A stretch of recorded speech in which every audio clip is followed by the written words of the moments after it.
Well, good morning, Facebook Live. Good afternoon, East Coasters. Hopefully, you can hear me okay, see me okay. Please chime in if you do. We are using a new technology called StreamYard uh, to improve our ability to bring live coaching to you all. So, my name's Trevor Hammond. I am your high trust coach for the day. Welcome. I'm excited. Always excited to share with anyone that I can help bring an impact to your business, to your life, to your productivity. 3 months of working from home. Good morning.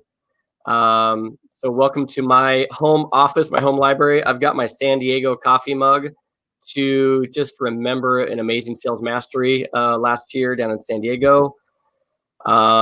Working on no haircut for 3 months. So hopefully that doesn't show too much on this call.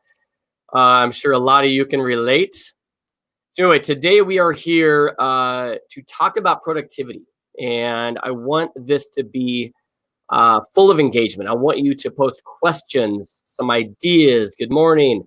I'm going to really drill down on what we call the 80-20 rule. And if any of you have not read High Trust Selling, I grew up on this book and these laws, the 14 laws in here.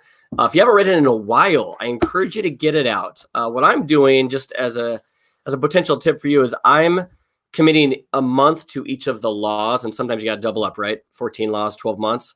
But in May, I really dove into the law of the hourglass, and I looked at this law with a new through a new lens. And so I really want to unpack that with you. I've been unpacking it in my own business, my own day-to-day with my own team, and talking about this with coaching clients through High Trust. And the law of the hourglass is basically this: you must make your moves before your time runs out. Now, that sounds kind of vague maybe for some of you, but what it really means, imagine an hourglass. We all know what an hourglass is, correct? You know, you turn it over, whether it's during a game or you're trying to time something, and those little granules of sand start to go through the hourglass, right? And once that sand, that last grain falls through, your time's out. And what it means for us as mortgage professionals is we have got to make the most of our time. We've got to be productive. You know, here's the reality. We all have the same amount of time, right? Every mortgage professional, you and the person next to you, when you're at the office, that is, everybody else in your office, everybody in your company, everybody in the mortgage industry has the same amount of time. We all have 24 hours. So if you want to drill that down, you have the same amount. If everybody was going to work an 8-hour day, the question I want you to ask yourself is why do some people in that work time, like once they plug in, why do some people accomplish so much more than others? That's the question.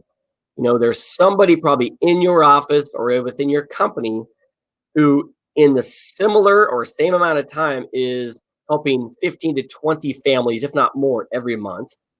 And there's somebody in that same company helping 3 to 5 families a month. And assuming they work the same hours, what's the difference? It is the law of the hourglass. It's what you do with your time, right? We cannot manage time. We can only manage our priorities. And so that is one of the key takeaways from the law of the hourglass is stop trying to manage time. You've got to prioritize your time. You've got to figure out, how do I spend the right amount of time on the right activities? So please throw in any thoughts or comments around this as I go, because I can't really see all of you, but you can see me. This will be shared among across a few interweb places to have a big impact as much as we can on people. So again, you've probably, I know I have them all the time, right? It's never a perfect formula, but have you had those days where you get to the end of the day and you're like, I didn't get anything done that I wanted to get done? Have you had one of those weeks? Have you possibly had a month, right? Those days go fast. They turn into a week, and that turns into a month where you're like, wow, I feel like all I did was sit here and react to everything coming at me all day. So that's what I want you to be thinking about as we think about the law of the hourglass, and there's three main, I guess, takeaways that I get when I read this that I want to share with you. The number one takeaway or component is, what's an hour worth for you? All right, so this is a pretty simple one, but a hugely powerful concept. What is your time worth? What is every hour of work worth to you? So what we do for our high trust coaching clients is we each month have them calculate their hourly rate. All right, and I remember I was probably my second year in the business. I went to my first sales mastery event. I became a student of the high trust selling laws, right? The principles in there. And I started calculating my hourly rate. And it's simple. If you're not doing this, I strongly encourage you, as soon as we're done with this call, go look at your gross commissions for May and then kind of go through your calendar. You probably don't track your hours per day specifically, but go back to your calendar in May and get a really good idea of how many hours you worked to produce those commissions. All right. And then if you do that every month, you start to see a trend. And to me, the hourly rate is such a key performance indicator of, am I really working smarter, not harder? Am I really spending my time on the highest profitability activities? So what happened for me that may happen for you and some of my coaching clients, I mean, we've seen in the months where we have been coaching, I've seen hourly rates go from double digits to triple digits to the $1,000 plus hourly rate. Now that's incredible, right? And the confidence you get as a mortgage professional when you're having the impact you get to have on the lives of people you serve and the team around you that relies on you, and you see your hourly rate higher than probably any client or customer that comes your way, you've got to start realizing, man, my time is worth a lot. So stop wasting it. It is not about ego. It's not about, wow, look what I'm worth. It is about, wow, my time is the most valuable thing I have. Whether you know your hourly rate or not, we know time is the most valuable thing we have, right? We cannot get more time. Once that last granule of sand goes through, your time's done for that day, for that week, for that month, for that year. Okay. So we've got to make the most of it. So figure out what your time is worth, hourly rate, commissions divided by hours worked. And that's the start of this whole thing, right? If you're going to manage your priorities, then I need to know, okay, what's my time worth? And what happens for me, at least, is if I'm worth $100 an hour, $500 an hour, $1,000 an hour, whatever your number was worth, I'm looking at what I'm spending my time on, and I'm asking myself, would I pay somebody else $500 an hour to do this activity? Because this activity is taking up 20 minutes of my day, 2 hours of my day, sometimes 6 to 8 hours of my day are these activities. If not, you've got options. You either need to delegate those activities to somebody else. You need to automate those activities, perhaps. Or you just need to plain stop doing those activities. So that's where we start cleaning up how we spend our time, okay? Know what your time is worth personally and start there.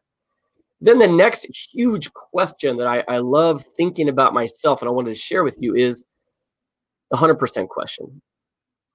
What if I could spend 100% of my time on the 1, 2, 3 activities maybe that make me the most money, that are the most profitable to my team and my business and my company? What if?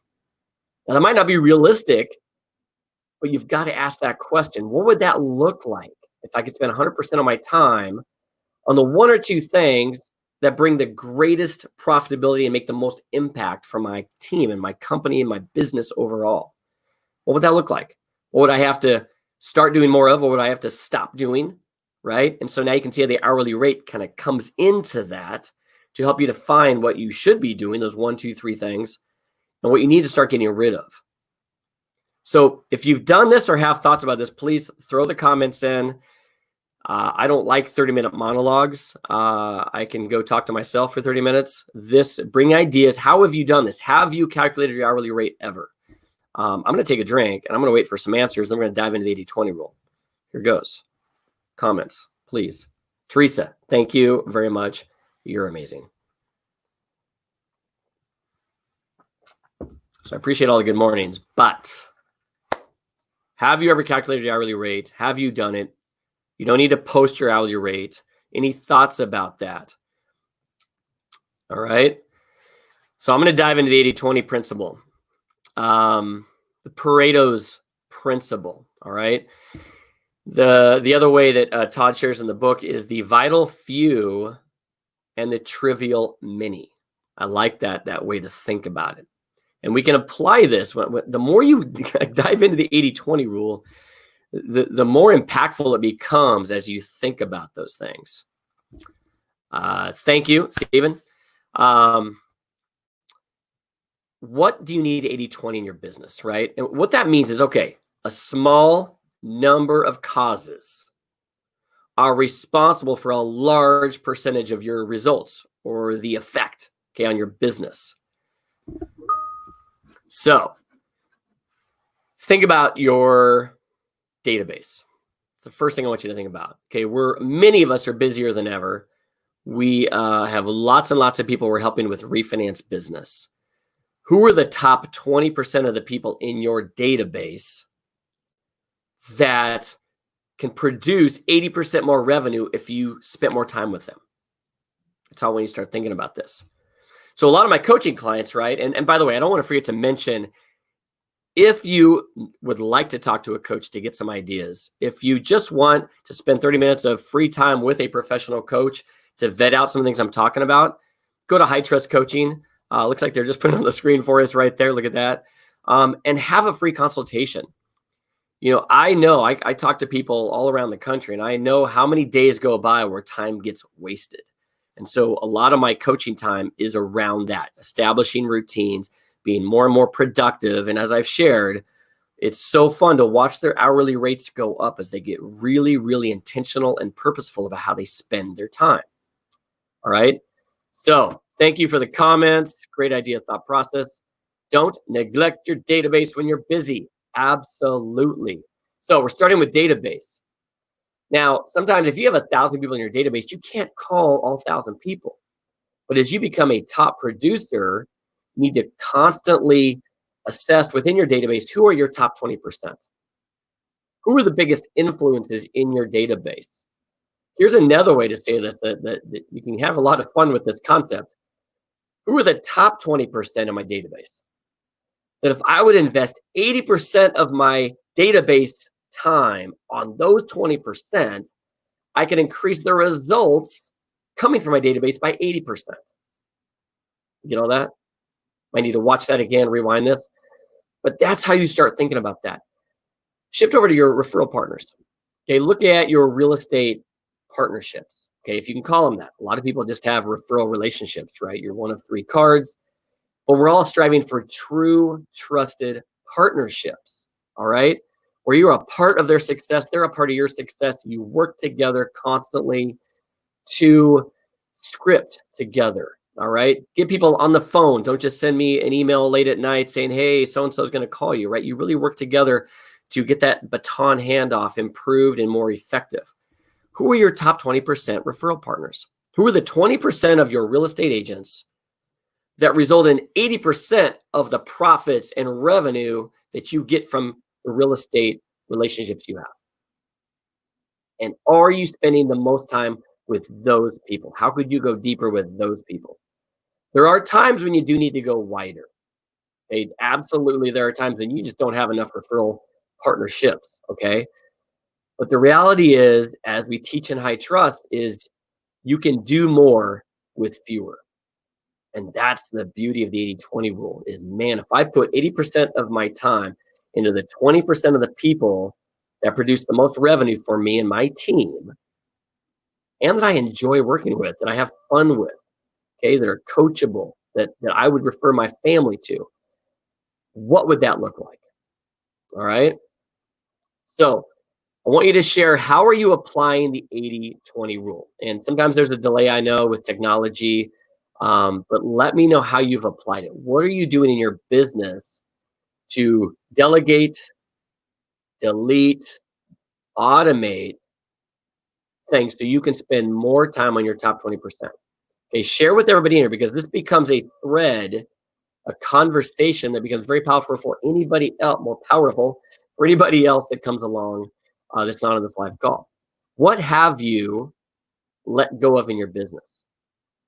What activities have you hired somebody else to help you take care of, right? I call that freedom from these things, which gives me freedom to do these things. Freedom from, freedom to. If you don't have an assistant yet, or you need another assistant, which is a lot of conversations I have, is team growth and efficiency and becoming a better leader around that. Is if I had another person, what additional things do I need to free myself up from? And if I could do that, I'd free myself up to. So one timing, email signature templates. Yes, right? If I could reduce the time on emails and create templates, I could spend more time on my highest profitability activities. What else? Think about your partnerships. Think about your database. Think about your daily productivity. How much time do you spend, if you had to guess, in a day on pure proactive money making activities? Please share that in there. I'd love to kind of hear the people that are on live, at least, just on average, 20% of your time, 50% of your time, 75% of your time, 10% of your time. If you get to the end of your day and you look back, how much percentage of time do you typically spend in proactively generating new business, revenue, asking for the business, calling people that could refer you business, face to face with a client who will pay you money to help solve their problems? Throw out some examples. You may not track it, right? If you're not in coaching, you're probably not tracking this as consistently as we are in coaching, but what are some thoughts you have around that? Be honest. All progress starts by telling the truth to yourself. 1 to 2 hours a day. All right. Way too little. Yes. I have my assistant using Slidell to leave update messages, TBD, and in process files. Yes. Okay. All great examples. So when you say something like, and I bet a lot of you that aren't typing in have this, I spend, let's say you have an 8-hour day, and I spend 1 to 2 hours on a good day generating business. What would it look like if that went to 2 to 4 hours a day? What would you have to do? Okay. Think about that. That's where, as a coach, we push you a little bit. You've got to think beyond, because you're in this tunnel, right? You've got to remember that everything you have to this point, the amount of business, the amount of good trusted partnerships you have, the team you have, is all a result of the decisions you make every day. Okay, there's no secret, formula here or a pill you can take. You make these little decisions all day long, to the way you start your day, to the way you block interruptions or let interruptions happen every day that takes you off track. I get it. I've been in sales right now for 22 years in the mortgage industry, and I like squirrels and shiny nickels. They're awesome. So I'm no different than anybody else, but I apply these principles to go, look, I can't let those things happen. I'll give you a little tip. If any of you have the little pop-up alerts on either your phone or your computer when emails come in or instant messages come in, I'll be blunt, that's the dumbest thing ever. There's no way to be productive when you constantly have these little interruptions that then take your train of thought over.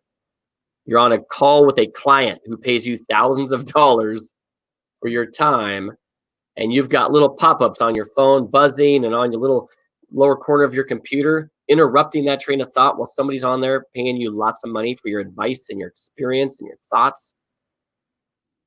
Get rid of that stuff. You cannot be productive with that. All right. Close your door. Anybody on here close their door and put a little sign out there that just says prospecting time, don't interrupt, jam? Okay, in our elite group, I'm part of the elite group with Todd Duncan. JAM stands for just another million. All right, meaning another $1 million of productivity, of then revenue to your team. So totally agree. Thank you. I just did a whole bunch of things. Agree with what?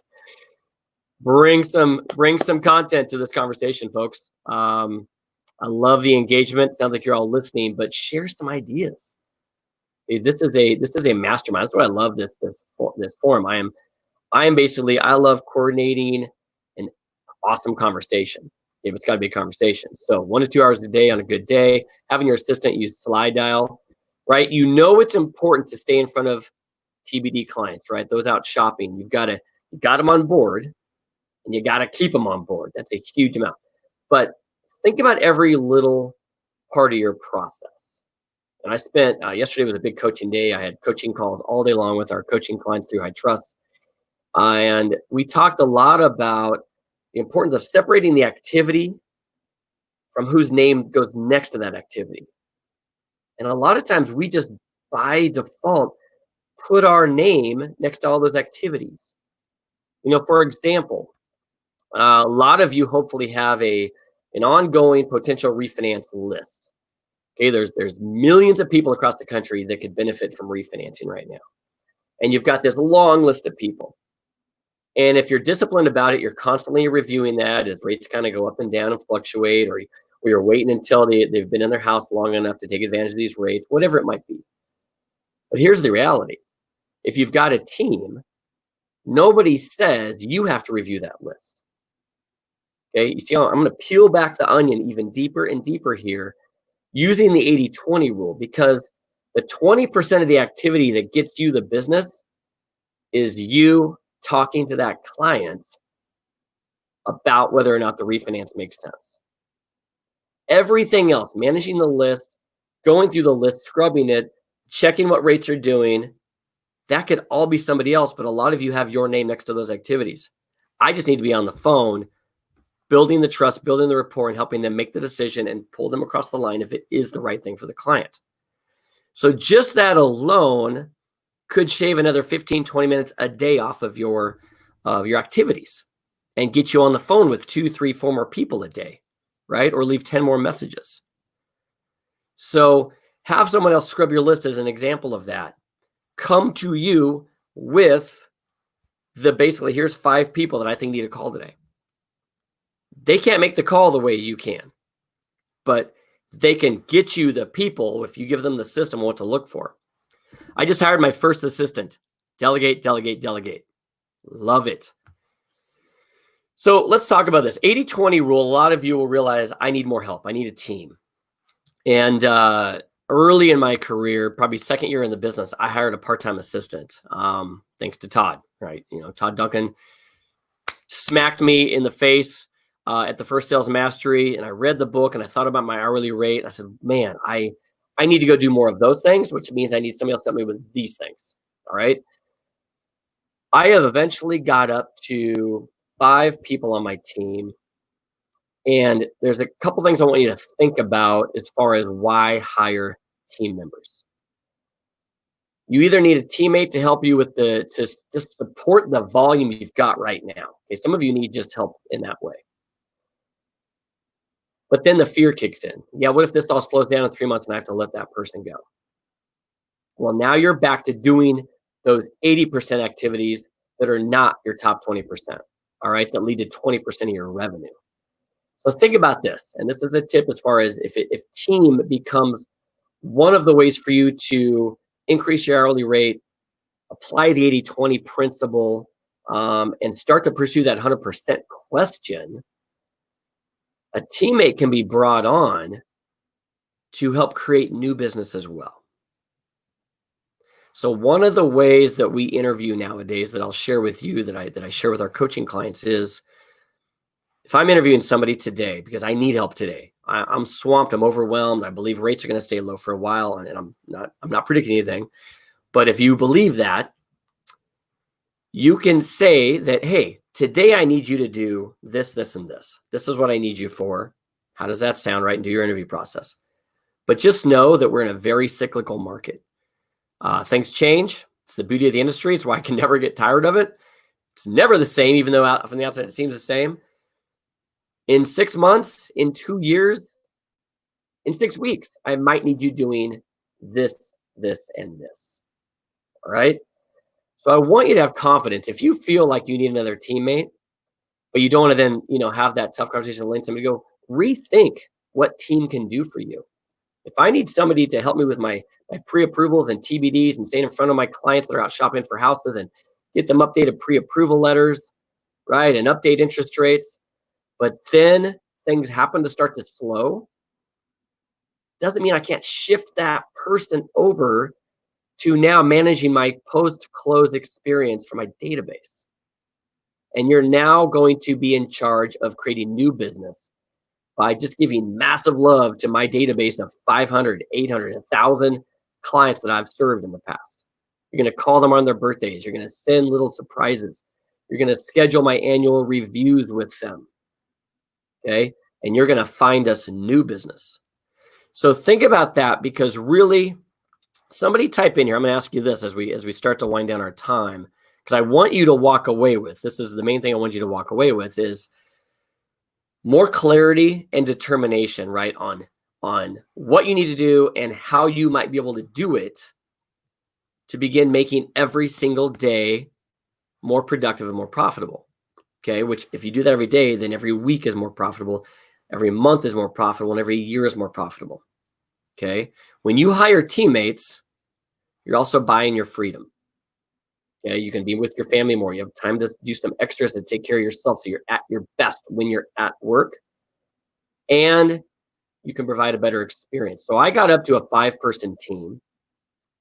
I was able to build a company, a team that helped 20 plus families every month without working Fridays and only staying late one night a week and never working weekends. That's what a team can do for you if you do it right. And you've got to become a student of leadership. You've got to become a student of systems. But if you need to apply the 80-20 rule and there's things you just can't delete, get real clear on what you can let go of and let somebody else do. As long as they do it well, let them do it, right? So when you say delegate, delegate, delegate, absolutely. Delegate the 80% of the things that your customers, referral partners still need. Okay, but I want you to share right now, before we finish up here in a few minutes, what are some specific things you need to be doing? Only you can do at this point in your career.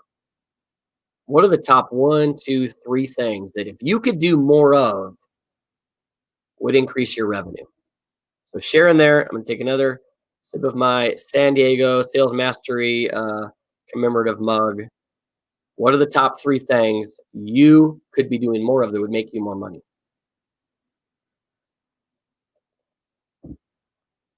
Bomb videos. I love that, by the way.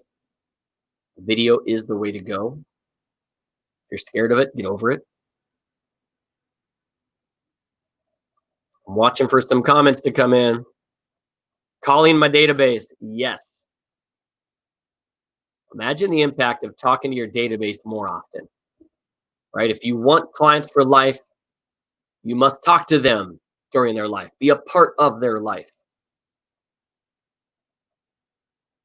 And on that, you're talking near and dear to my heart here, but you need to set some goals. Set some goals around how many people in your database. And in coaching, again, get a free coaching call. Take advantage of it. hightrustcoaching.com. There is absolutely no reason to not set some rules for yourself about how many people in your database you're going to talk to every day or every week. Okay? We track that. We track database conversations. And here's the key. It's a live conversation with somebody, and you ask for the business. And that changes your habits. A lot of you do talk to people, or you just leave messages and you feel like a little victory. You pat yourself on the back and wow, I was productive. But you didn't actually talk to anybody. You didn't get a chance to hear how they're doing. Ask powerful questions, all right? And then say, hey, who else like you could I bring value to? Who else would benefit from a quick review of their mortgage, their house, their equity, their finances that I could help? Influencing your circle of cash flow, relationship building, absolutely. So we've got calling my database, meeting with new potential referral partners and clients, absolutely. Influencing your circle of cash flow, building relationships, those kind of overlap, right? Sitting down with financial advisors, sitting down with your realtors for business planning meetings. How many of you make status update calls and have conversations, but then don't ask for new business when you're on the phone with that partner. All right. Or just take that. Now I got you on the phone. You've got a captive audience and you say, hey, how's business going? What were your goals at the beginning of the year? How are you doing so far? Okay. We're 5 months in. Why don't we schedule a 30-minute just year-to-date business planning meeting together? I could use it. It benefit me a lot. And I want to see kind of where you're at and like find out ways I can help you achieve your goals. That's what partnerships do. So what you're doing is you're taking that same call and you just 10x the productivity of that call. So we are at our 30 minutes. That's what I promised you. That's what we promise you every week to bring value. Thank you for those of you commenting. Really appreciate it. If you have any questions, please reach out to us, hightrustcoaching.com. I also want to let you know that we're interviewing for more coaches. So if you are someone that's had a certain level of success in this business, Brad Hacker, my boy, amazing rock star right there. Go to High Trust Coaching and get an interview. See if you qualify to be a coach. If you've got a heart for coaching others and want to take that next step, it's such a fulfilling and rewarding step in your career to be able to run your business, run your day-to-day, run your team, but then pour into others. And I've really embraced it. Brad Hacker, who just commented, I get the joy of coaching that guy every other week and every month, and watching him grow and thrive is amazing. So please check it out. Hope.Borman at High Trust Coaching. It's on the screen right there. Cool that I can see that. Thank you. But thank you. Okay, if you guys have questions, please reach out. Utilize our community at High Trust Today. It is a community of people looking to become better high trust sales professionals and build a better high trust business. That's what it's all about. Pick the book back up, read through it, become a student of it. All right. Thank you. Make it a great rest of your week. You got this. We're here for you. All right. Bye-bye.